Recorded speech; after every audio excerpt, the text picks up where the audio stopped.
Hello, and thank you for listening to my presentation.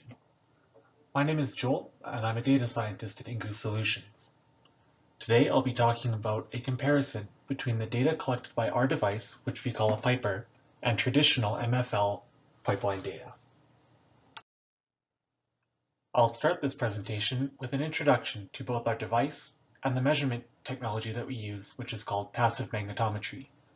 I'll then move on to a comparison between our data and MFL data, showing feature identification, condition assessment, and measurement of volumetric wall loss. Pipers are small, neutrally buoyant, free-floating sensors. They contain an accelerometer, a gyroscope, a high-speed pressure sensor, an acoustic sensor to listen for leaks, and a magnetometer.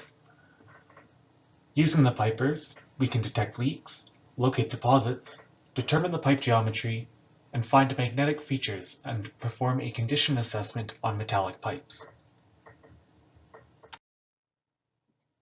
To date, Pipers have been used to inspect over 139 operational pipelines under a variety of conditions.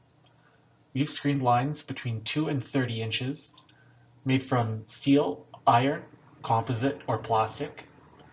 We've screened lines carrying oil, wastewater, freshwater, and even natural gas by mounting the Pipers onto the back of a standard cleaning pig. And we've screened lines with pressures up to 9,000 kPa.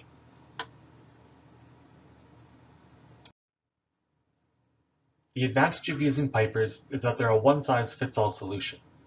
Because they're so small and neutrally buoyant, they can be run in just about any pipeline, including lines with multiple diameters, internal liners, sharp bends, no picking facilities, or significant deposits. They're also very easy to deploy.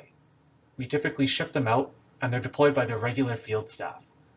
They can run during regular operation, and they can be run during regular cleanings attached to the back of a cleaning pig. The picture on the right shows how this is typically accomplished.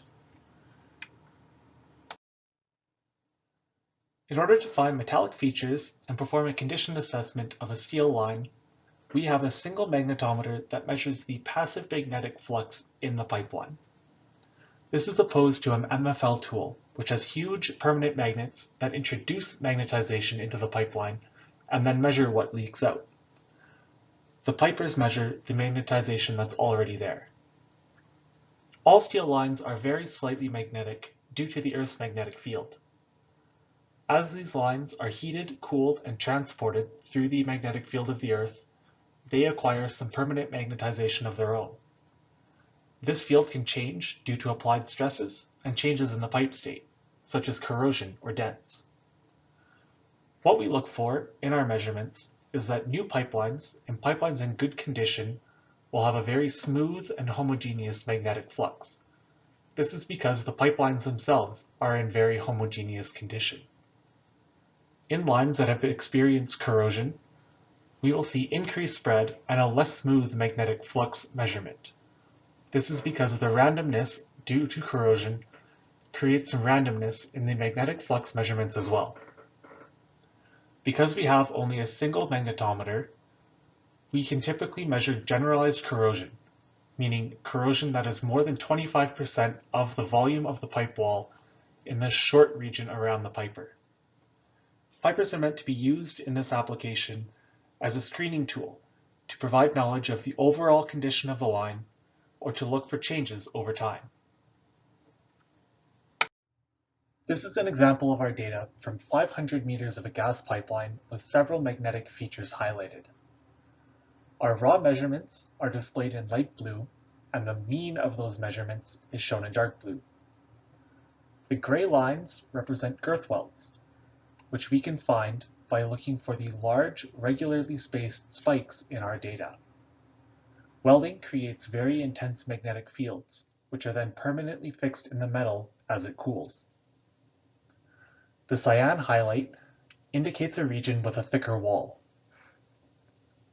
We can find this in our data by looking for the stronger magnetic field and by comparing it to the pressure data, which shows an increased back pressure as the pig tries to move through the section with a reduced inner bore.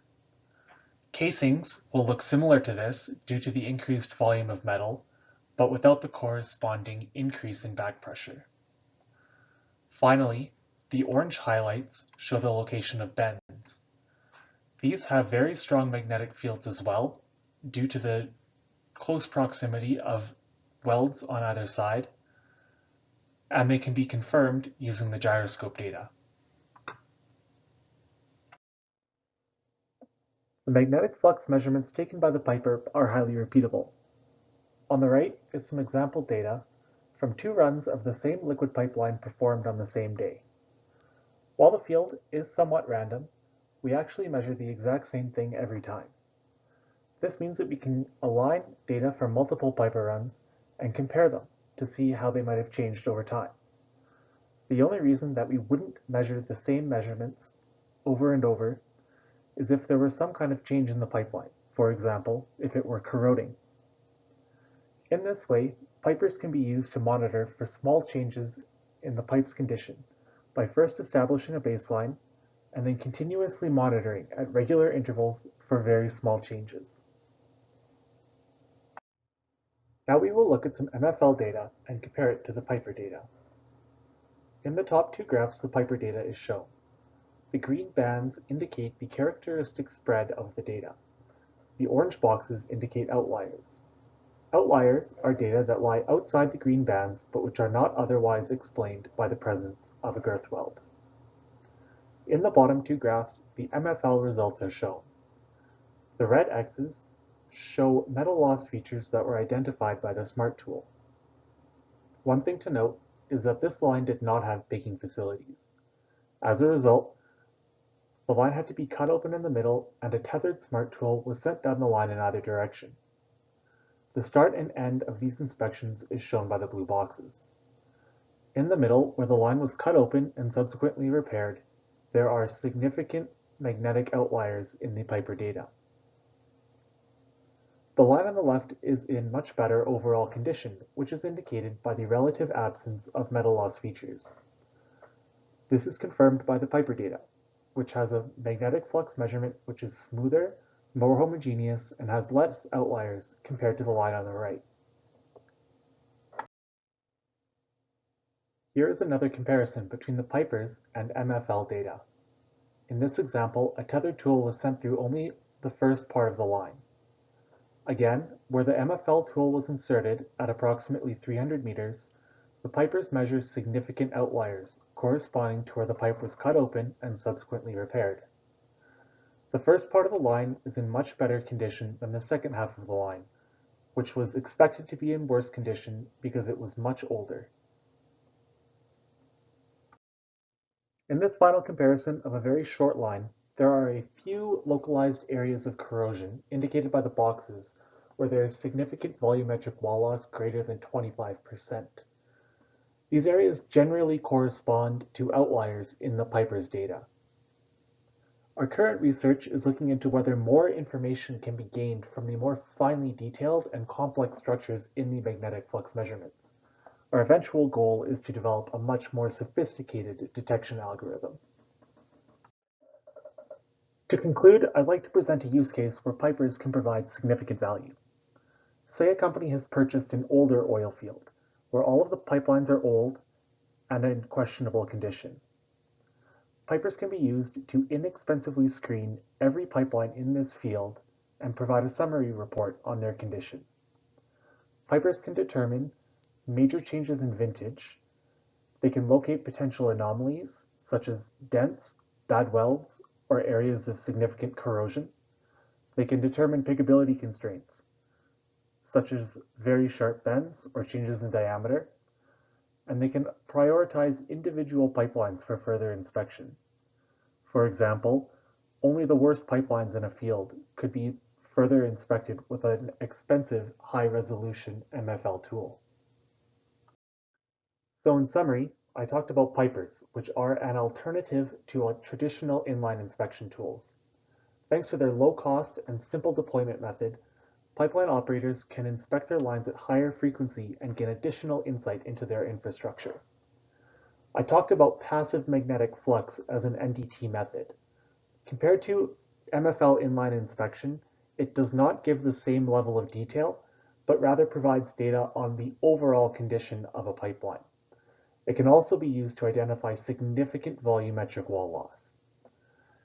As we continue performing inspections, we continue to learn more and more with every line that we inspect. The huge amount of data that we are collecting is helping us train our algorithms and continually improve our data analysis process. I'd like to thank Whitecap Resources for their generous assistance with this project. And if you have any other questions, please visit our website or leave me a question and I would be happy to answer it. Thank you.